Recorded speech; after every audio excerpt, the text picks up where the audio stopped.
Do not watch this video unless you want to know the true origins of the Holy Bible. This book has been accepted by billions of people as the very word of God. This is what we've been told since birth, so we blindly accept it. Good thing for you, Ezekiel Mason challenges everything. Let's start with King James. He's the guy that commissioned the Bible that you have today and declared that the authorized version.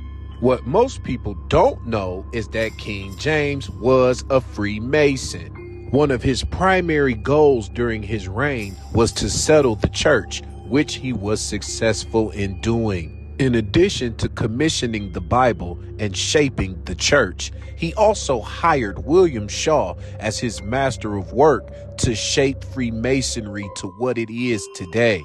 When I speak about Freemasons, I'm not talking about the Masons at your local city lodge. King James was royalty and the monarch of two different countries. These are the Freemasons whose agendas shape our lives even to this very day. Let's look at the Freemason logo. Its origins come from the one at the bottom. The logo at the bottom is called the Sigil of Lucifer. You see where I'm going with this?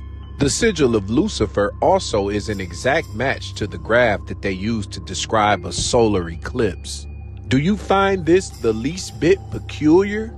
Armed with the knowledge of the demonic origins of Freemasonry, coupled with the fact that this guy, King James, was a Freemason, do you still trust that the version authorized by this guy is the very word of God?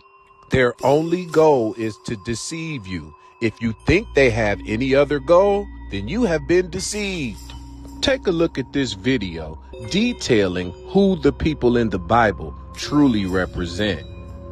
With the blur of confusing Judases, Thomases, Jameses, Marys, and Josephs found in the Bible, many researchers have been challenged by the Bible's name game and its who's who mysteries. One way of decoding the Bible is to profile the main cast of characters and create a royal genealogy chart. The connection between the lives of the main Bible characters and the lives of real, historical figures line up like answers in a crossword puzzle. Far from being poor and uneducated, Jesus' inner circle of family and disciples were well-educated and well-off descendants of royalty.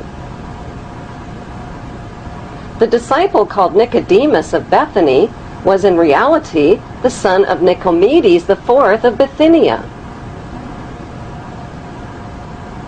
Joseph of Arimathea was in reality Joseph of Judea, an extremely wealthy tin merchant and descendant of King Zedekiah and Mattathias.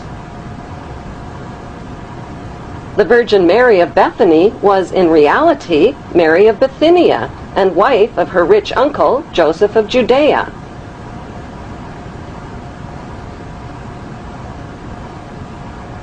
Mary Magdalene, Jesus of Nazareth, Thomas, and James were the wealthy royal offspring of Hebrew-Egyptian Ptolemy queen Cleopatra VII.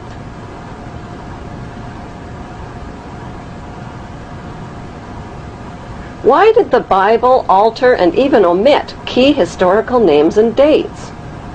To cover up the real Hebrew identities of the royal ruling families of Egypt and the Holy Roman Empire, whose secret religion was and still is the cult of Amun.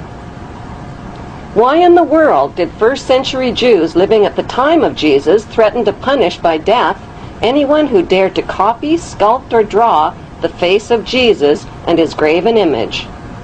What were they afraid of? Were they afraid perhaps he might be recognized for who he really was? You can take from this video whatever you want. For those of you who think your master gave you a book on how to be better than he is, you're sadly mistaken. Before you look to an outside source for your power, discover the power that you have within. Did you know that 1 gram of your dried DNA can store 455 exabytes of data? We're talking about digital media that you can actually see on a screen. For those who don't know, an exabyte is equivalent to 1 billion gigabytes of data. So just 1 gram of your DNA holds 455 billion gigabytes of digital media. That's the definition of a superhero. Your body is capable of things you wouldn't believe. All you have to do is stop believing them.